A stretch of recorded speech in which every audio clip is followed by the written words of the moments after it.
Hello amiguitos, ¿cómo están el día de hoy? Espero que estén muy bien. Yo estoy muy feliz porque les traigo un nuevo formato, el formato de iceberg. Y en este caso les traigo un tema bastante denso y controversial. A Jesús de Nazaret se le conoce como el hombre que dividió la historia de la humanidad en dos. Pero ¿y si te dijera que gran parte de su vida fue borrada deliberadamente de los registros oficiales? ¿Qué pasó durante los llamados años perdidos de Jesús, entre sus 12 y sus 30 años? Hoy nos vamos a adentrar en las catacumbas de la historia para desenterrar los secretos que los evangelios canónicos no te contaron. Desde manuscritos ocultos en el desierto hasta teorías que desafían todo lo que tú creías saber. Prepárate porque hoy vamos a explorar los misterios más oscuros y fascinantes sobre Jesús de Nazaret. Así que sin más, comencemos. Vamos a empezar por el nivel número 5 de este iceberg, en donde hablaremos de la niñez y la adolescencia oculta de Jesús. Resulta que los evangelios del Nuevo Testamento saltan de los 12 años de Jesús cuando se pierde en el templo directamente hasta sus 30 años cuando ocurre el bautismo. Pero existen textos apócrifos, es decir, que no pertenecen o no son aceptados en el canon bíblico, que llenan ese vacío con relatos que muestran a Jesús como un niño con poderes cósmicos incontrolables. Por ejemplo, el Evangelio de la Infancia de Tomás en el siglo II después de Cristo. Este texto gnóstico relata a Jesús entre los 5 y los 12 años, sumamente temperamental, caprichoso y que también era consciente de sus poderes y de su omnipotencia. Hay eventos específicos más detallados que se cuentan en forma de historia. Por ejemplo, la primera historia, los gorriones de barro. Resulta que a los 5 años, un día sábado que era el descanso judío, Jesús estaba jugando en un gran arroyo y de esta forma moldeó 12 gorriones de tierra. Cuando de repente se acercó un judío ortodoxo y lo reprendió por violar el Sabbat, básicamente porque Jesús estaba trabajando en el barro. Así que Jesús le dio una palmada pues a sus gorriones de tierra y les gritó: vuelen. De esta forma el barro cobró vida y los pájaros salieron volando piando. De la misma forma nos encontramos con una segunda historia, pero está un poquito más tétrica. Resulta que un día el hijo del escriba Anás estaba cerca de donde estaba Jesús y pues de forma deliberada arruinó las pequeñas albercas de agua que Jesús había limpiado en el río. Así que Jesús, furioso, le dijo: insensato e impío, ¿qué daño te hacían mis estanques? Ahora te secarás como un árbol. Y de esta forma el niño se marchitó y pasó a mejor vida instantáneamente en el lugar. Efectivamente lo hicieron enojar al niño Jesús y él, consciente de sus poderes, pues los utilizaba. Una tercera historia nos narra que mientras Jesús caminaba por el pueblo, un niño pasó corriendo y lo golpeó accidentalmente en el hombro. Así que Jesús exclamó: no seguirás tu camino. Y el niño de esa forma cayó inmediatamente, fallecido en el acto. De esta forma se dice que varios padres de familia, pues asustados por las situaciones que estaban viviendo en el pueblo, fueron con José pues a quejarse de Jesús. Y se dice que algunos padres fueron cegados físicamente por Jesús, pues por irse a quejar de él. Otra versión afirma que de hecho pues Jesús fue consciente de esto y lo revivió de inmediato. Otra de las historias nos narra que José, pues intentando educar a Jesús, lo envió con un maestro llamado Zaqueo. Y cuando el maestro intentó enseñarle el alfabeto, empezando por la letra alfa, Jesús lo interrumpió y le exigió que primero le explicara los misterios y la geometría mística de la letra alfa antes de pasar a la beta. Así que el maestro quedó sumamente avergonzado y humillado públicamente ante la sabiduría superior de Jesús. Por último, algunos textos narran cómo los pañales de Jesús cuando era bebé básicamente eran milagrosos. Estos pañales sanaban enfermos, ahuyentaban a demonios y al ser arrojados al fuego, de hecho, no se quemaban. Y bueno, estas apenas son unas pequeñas historias, pero con esto vamos a pasar al nivel número 4. Los años perdidos de Jesús y su enseñanza con los esenios. Una de las historias más fascinantes del misticismo histórico coloca a Jesús en contacto directo con los esenios, que eran una secta judía ascética, monástica y apocalíptica que vivía aislada en pequeñas comunidades y cuevas donde se descubrieron de hecho los manuscritos del Mar Muerto en 1947.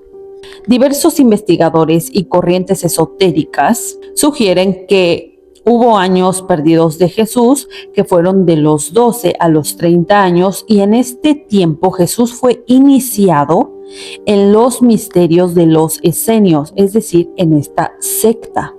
Los argumentos a favor de esta teoría se basan en las profundas similitudes entre ambos discursos, los de Jesús y los de los esenios. Los argumentos a favor de esta maravillosa teoría se basan básicamente en las similitudes de ambos discursos, es decir, el discurso de los esenios y el discurso de Jesús. Resulta que los esenios se llamaban a sí mismos los hijos de la luz y esperaban una batalla cósmica final, además de que manejaban un lenguaje apocalíptico que Jesús utilizó con frecuencia. Además de esto, los esenios practicaban el bautismo, un bautismo diario por inmersión, además de la comunión mediante el pan y el vino, en donde en una cena sagrada comunal. ¿A qué les recuerda eso? Sí. Se dice además que tanto Juan Bautista, cuyo estilo de vida en el desierto coincide perfectamente con el de los esenios, así como Jesús, defendían el desapego absoluto de las riquezas materiales y la vida en comunidad compartiendo los bienes, porque se dice que los esenios eran totalmente desapegados de los bienes materiales. Ellos pues tenían la creencia de que la vida austera era lo que los mantenía pues más cerca pues de sus ideales, y resulta bastante curioso que todas estas enseñanzas que tenían los esenios pues Jesús las practicaba. Se dice que el acercamiento que hubo de Jesús con los esenios no era para pertenecer estrictamente pues a esta secta, sino más bien tener aprendizaje elevado, porque los esenios manejaban unas enseñanzas y un conocimiento bastante oculto y grande, para que Jesús pudiera tener bases y de esta forma él pudiera tener un control más positivo de sus poderes, porque él era consciente de lo que era. De esta forma podemos entender que no se quedó con los esenios, simplemente aprendió lo que tenía que aprender y después él continuó con su vida. ¿Por qué se argumenta que básicamente Jesús no se quedó con los esenios? Bueno, nos encontramos con que los esenios eran obsesivos con la pureza, es decir, que ellos no tocaban a los enfermos, ni a los extranjeros, ni a los pecadores. Pero Jesús hacía todo lo contrario. Tocaba a los leprosos, sanaba a los impuros y de hecho cenaba con recaudadores de impuestos. Además de esto, los esenios vivían en aislamiento total. De hecho, algunas teorías afirman que ellos vivían en cuevas en el desierto esperando el juicio de Dios. Pero Jesús llevó pues su mensaje a diferentes partes del mundo, a las calles de Galilea, al templo de Jerusalén de forma pública y masiva, y pues esto es totalmente contrario a lo que practicaban los esenios de pues vivir alejados de la sociedad.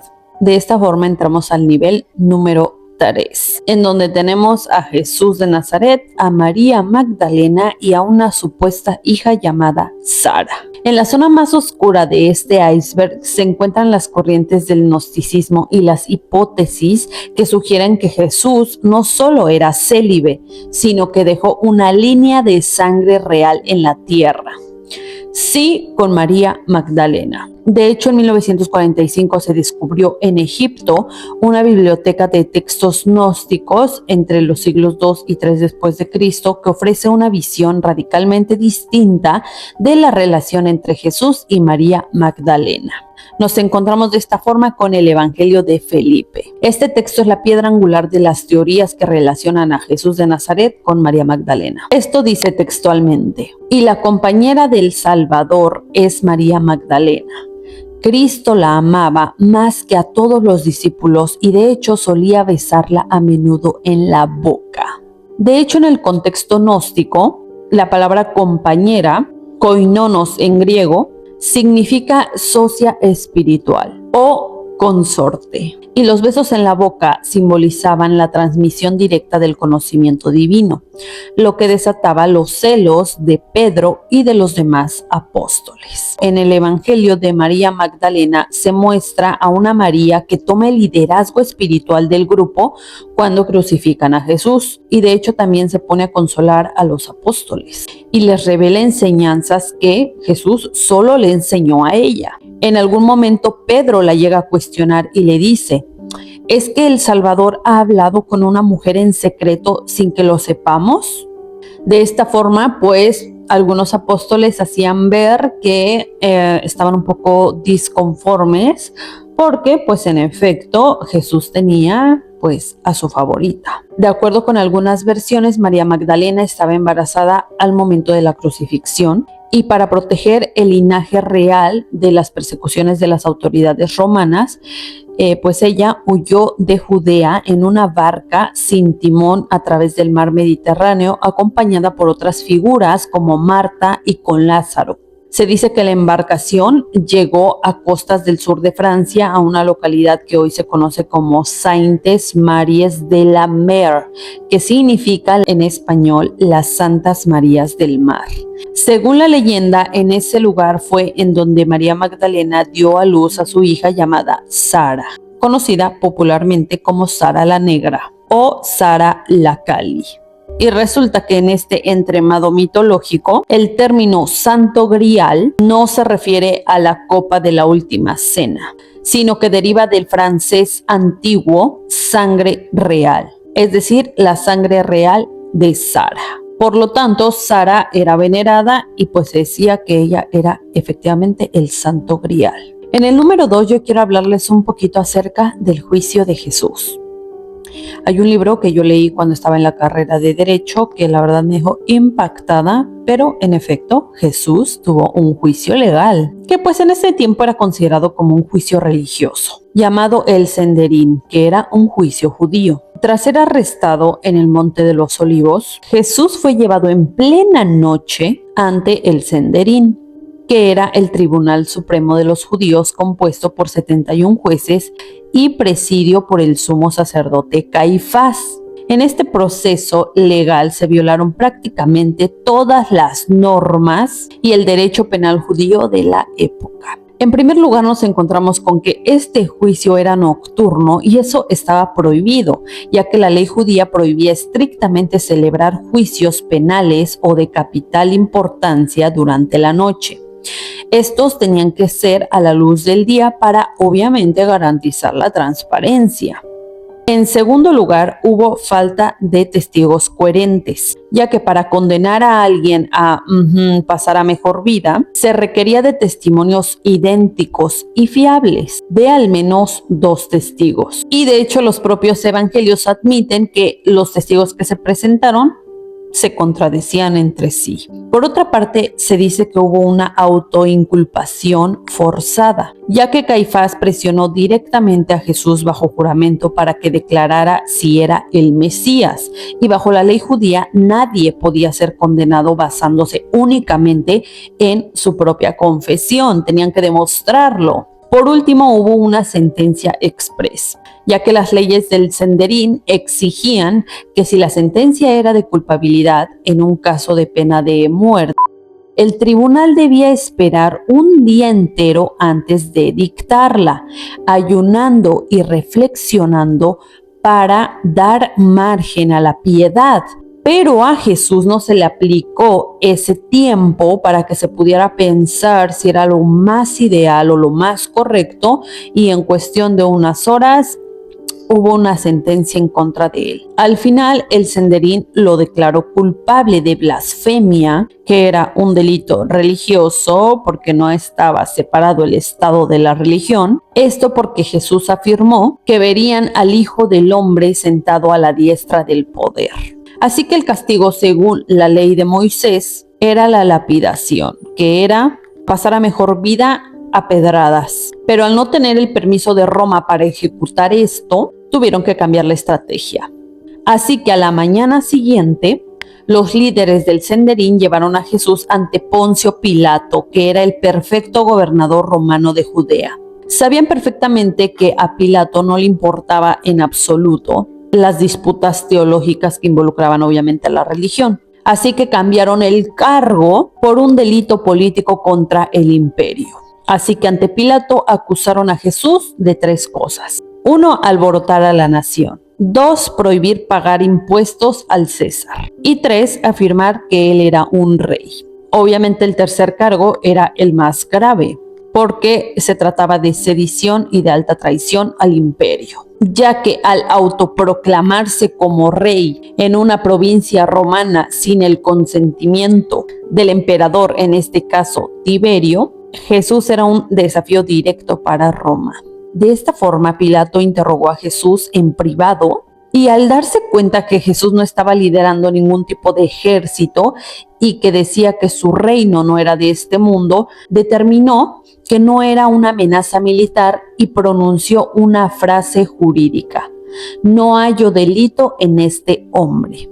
Así que al enterarse que Jesús era de Galilea, intentó quitarse el problema y lo envió a Herodes, que era el gobernante títere de Galilea que estaba en Jerusalén para las fiestas. Así que Herodes lo interrogó, se burló de él vistiéndolo con ropas reales y se lo devolvió a Pilato sin emitir ningún tipo de veredicto.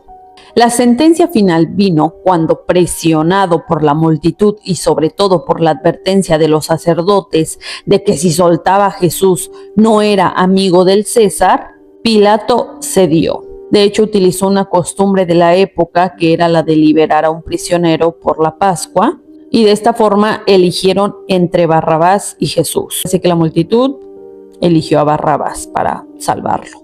Y finalmente ahí Pilato realizó el famoso gesto de lavarse las manos, un acto de derecho romano para declarar que él no se hacía responsable de la sangre de un inocente, pero que cedía ante la presión del orden público, y de esta forma dictó la sentencia de por crucifixión, que era el castigo romano estándar para los sediciosos, los esclavos rebeldes y los traidores. Para Pilato, Jesús obviamente no era nadie importante, simplemente era un trámite molesto del que se quería deshacer, y como Jesús no era un ciudadano romano, pues ahí buscó sus técnicas legales para poder deshacerse del asunto, aunque al final yo diría que quien lo condenó, pues sí, fue la sociedad, porque todavía pudieron elegir entre él y Barrabás, y pues eligieron a salvar a Barrabás. Por último, el nivel 1, y obviamente puse esto en el nivel 1 porque me parece que es lo más importante a destacar. Y es que básicamente Jesús de Nazaret era un rebelde. Y aquí hay algunas personas que se preguntan que si no, Jesús tal vez fue una figura que se utilizó para después crear la religión y de esta forma someter pues a la humanidad bajo este tipo de religiones. Sin embargo, eso se echa abajo de manera súper rápida, ya que si Jesús hubiera sido un aliado del Estado romano o de las élites judías que predicaba el conformismo, jamás lo habrían crucificado, ya que Roma en ese momento no gastaba madera, ni clavos, ni soldados en personas que ayudaban obviamente a mantener la población sumisa y callada. Es decir, que Jesús no pertenecía a ellos, no era parte del sistema que estaba oprimiendo a la sociedad. Se dice que Jesús era un rebelde antisemita, pero con una lógica muy particular. Él no era un rebelde militar, no le decía a la gente que tomaran pues sus medios y que se fueran a acabar con los romanos. Él sabía que el enfrentamiento militar contra de las legiones de Roma era básicamente su rebelión era la de la desobediencia y la de la resistencia. Y de esta forma nos encontramos, por ejemplo, con el mensaje que dio cuando atacó al dinero. El acto que firmó básicamente la sentencia de fue cuando entró al templo de Jerusalén y volcó las mesas de los cambistas de dinero. El templo en ese tiempo no era solo un lugar de rezo, obviamente. Era el banco central de Judea, donde se concentraba toda la riqueza, el dinero, y se cobraban los impuestos a los religiosos. Así que al paralizar el negocio, Jesús atacó directamente a los ingresos del Estado que estaba coludido con la religión. Además de esto, Jesús tampoco quería que la gente fuera pobre para siempre. Él básicamente creía que la pobreza iba a terminar, porque Dios era el que iba a destruir ese sistema opresor que tenía a la gente, que tenía a las personas en esas condiciones. Así que su mensaje era de esperanza urgente, no de resignación a largo plazo. Es después de que Jesús pasó a mejor vida que el Estado se dio cuenta que el discurso de Jesús, convenientemente editado, era el mejor analgésico para la sociedad. Así que pasó de ser un mensaje revolucionario a un mecanismo de control mental, como a través de las religiones, basado en 3 aspectos. La espiritualización de la pobreza. El Estado usó la promesa de Jesús como calmante para que los esclavos y los campesinos no se rebelaran contra el emperador o contra las leyes feudales. En segundo lugar está la sacralización del gobernante. A pesar de que Jesús fue por el Estado, los teólogos del Imperio Romano utilizaron algunas cartas del Nuevo Testamento, como Romanos 13, para adoctrinar a las masas. Y cito: sometase toda persona a las autoridades superiores, porque no hay autoridad sino de parte de Dios, y las que hay por Dios han sido establecidas, de modo que quien se opone a la autoridad, a lo ordenado por Dios se opone. Con este simple párrafo, manipulado obviamente, el Estado logró que cualquier rebelión contra los impuestos o contra la tiranía del Estado fuera vista no como un acto político, sino como un pecado directo contra Dios. Y en tercer lugar nos encontramos con el monopolio de la riqueza, ya que mientras el Estado le decía al pueblo que el dinero era la raíz de todo mal, y que debían vivir como Jesús en la humildad y en el desapego, el Estado y la Iglesia acumulaban dinero a más no poder. La idea de la pobreza obligatoria para los de abajo financió la riqueza extrema para los de arriba. Y bueno, hasta aquí voy a dejar este video porque todavía hay muchos datos perturbadores que podría poner, como por ejemplo, se dice que Jesús tuvo un gemelo, y hay otras teorías que afirman que Jesús no fue mandado a mejor vida en la crucifixión, sino que hubo alguien que lo sustituyó. Y bueno, hay muchos datos, obviamente basados en textos apócrifos que no pertenecen al canon bíblico, pero pues bueno, los vamos a dejar hasta aquí. Vamos a dejar los niveles hasta este punto, y obviamente quiero aclarar que este video lo hago con todo el amor y el respeto del mundo, porque pues en realidad a mí me parece Jesús una figura suprema, o sea, no puedo decir otra cosa. La figura de Jesús y el mensaje sobre todo a mí me parece supremo, y es por eso que quise hacer este video, para que nosotros nos admiremos básicamente de los datos que están por ahí ocultos. Y pues también quisiera que nos cuestionemos por qué están ocultos, por qué en realidad no se habla, por ejemplo, de los esenios, por qué no se habla acerca del juicio que no fue nada justo, porque básicamente hay datos ahí que no le convienen al Estado y tampoco a las religiones. Pero bueno, ese es otro tema. Hasta aquí vamos a dejar el video de hoy.